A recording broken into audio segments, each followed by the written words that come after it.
Huwag na tayo mag-intro, tuloy na tayo sa kwento. Para sa inyo to.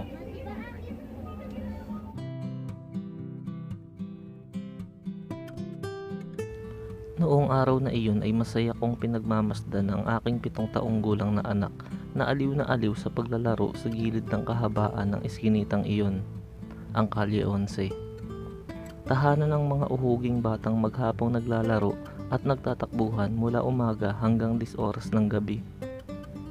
Tahimik nitong pinipitas ang mga bulaklak ng tanim na halamang santan ni Aling Silming na nakatanim sa gilid ng iskinitang iyon. Sisipsipin ang katas nito at pagkatapos sa itatapon ang wala ng katas na bulaklak sa maruming kanal na bagsakan ng dumi ng mga residente doon. Gustong gusto ko talagang tanawin ang aking anak mula sa bintana ng aking bahay.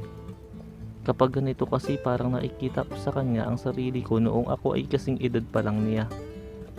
Katulad niya ay namimitas din ako ng bulaklak ng halamang tanim ni Aling Silming. Hindi pa santan ang nakatanim doon, kundi gumamela.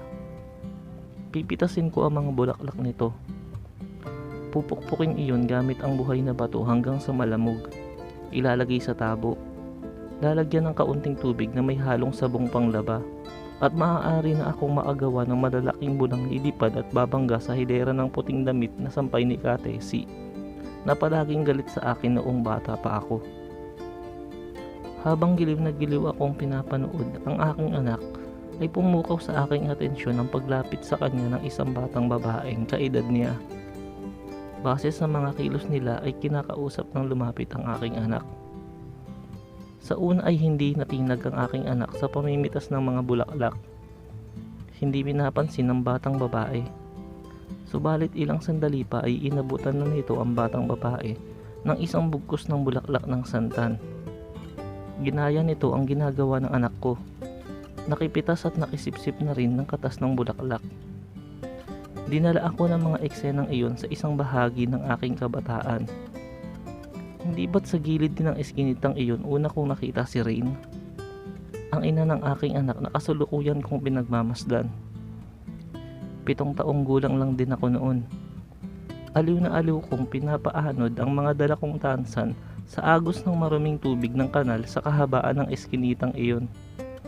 Nang biglang may lumapit na batang babae sa akin na halos kaedaran ko lang din. "Hoy bata, marumi yan," sabi nang dumating. Hindi ko siya pinansin. Patuloy pa rin ako sa pagpapaanod ng mga tansan. "Hoy bata, marumi yan," ulit niya. Tiningala ko ang nagsalita. "Sino ka?" tanong ko. "Rain," sagot niya. Hindi ko pa rin siya kinausap matapos niyang sabihin ang pangalan niya, pero inabot ko sa kanya ang ilan sa mga tansan ko at nagsimula na rin siyang samahan ako sa pagpapaanod ng mga ito sa agos ng maruming tubig ng kanal. Masasabi kong masaya ang naging kabataan ko. Isa ako sa mga uhuging batang naglaro at nakitakbo sa kahabaan ng iskinitang iyon. Kasama ang mga kaedaran kong bata ay masaya naming ginampanan ang parte namin sa lugar na iyon, ang pangungulit. Halos lahat ng pinto sa iskinitang iyon ay sinulatan namin ang dala naming tsyok. Mas malas ang pinto kapag pentel pen ang dala namin. Hindi rin namin pinapalagpas ang mga tsinelas na naiiwan sa labas ng pintuan. Ewan ko ba kung bakit, pero kinakailangan ata talaga naming itago ang isa sa pares ng mga tsinelas na iyon at hihintayin ang magiging reaksyon ng may-ari kapag maghahanap na ito. Masaya ang naging kabataan ko, pero mas sumaya ito nang dumating na si Rain sa buhay ko. Kasama na namin siyang magsulat ng tsyok o pentel pen sa bawat pinto ng iskinitang iyon. Magtago ng tsinelas na naiwan sa labas ng pinto. Mamitas ng bulaklak na tanim ni Aling Silming. Magpaanod ng kung ano-anong bagay sa maruming tubig ng kanal at gampanan ang aming papel bilang makukulit na bata ng iskinitang iyon.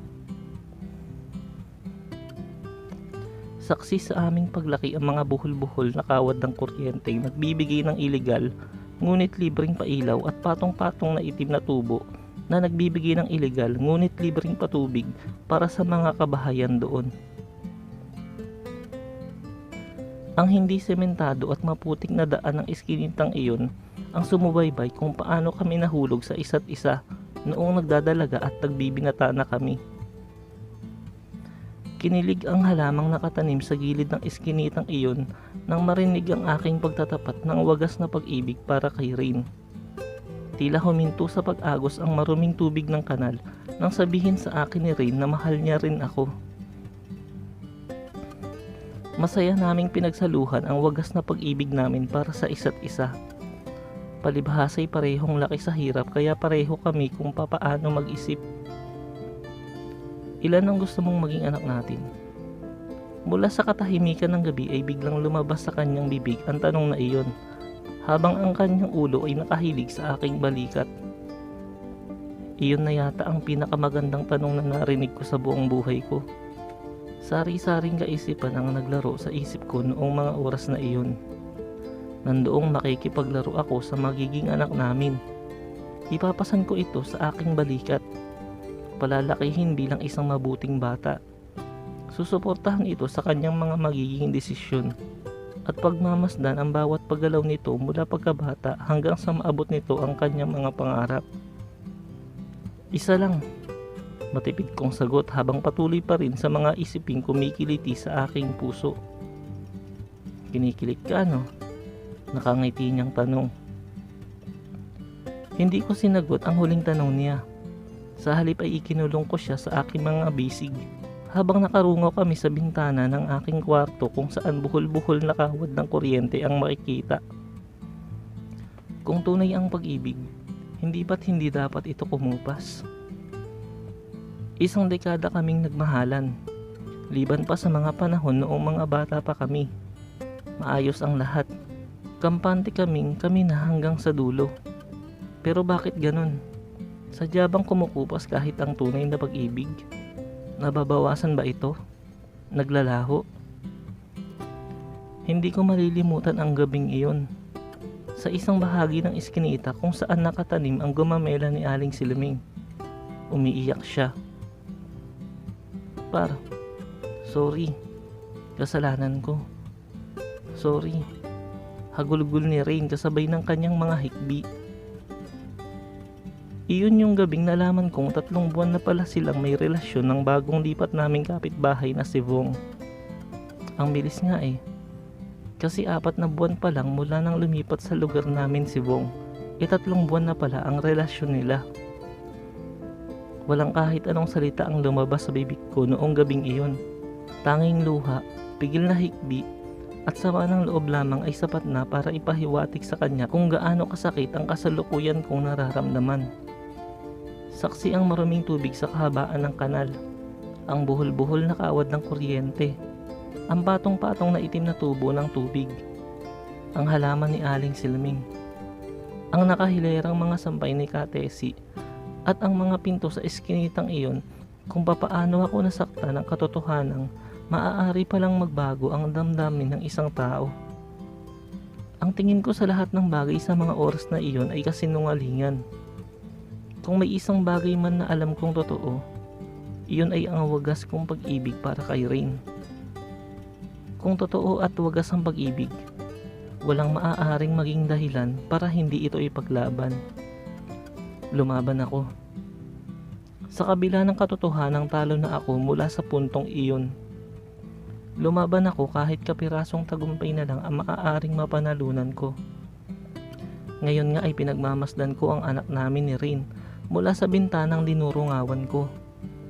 Wala na ang kaninang batang babaeng kalaro nito. Nilapitan ni Rain ang aming anak. Tumingin sila sa kinaroroonan ko at kumaway kasabay ng kanilang matamis na mga ngiti. Kumaway din ako sa kanila at ngumiti. Wala talagang tatalo sa larawan ng mag-ina kapag ang ama na ang tumitingin. Maya-maya'y lumapit si Vong sa kinaroroonan ng aking mag-ina. Yumakap ang anak ko sa lalaki.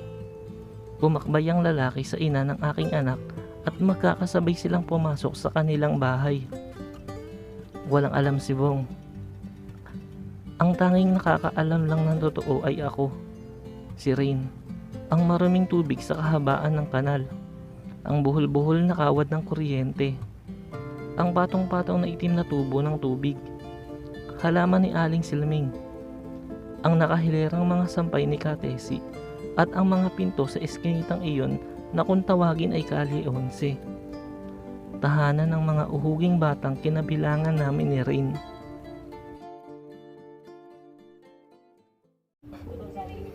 Kung umabot kayo sa dulo ng video na to, pakiusap, paki-like na yung video, paki-subscribe para notify kayo sa mga kwentong darating pa. Maraming salamat.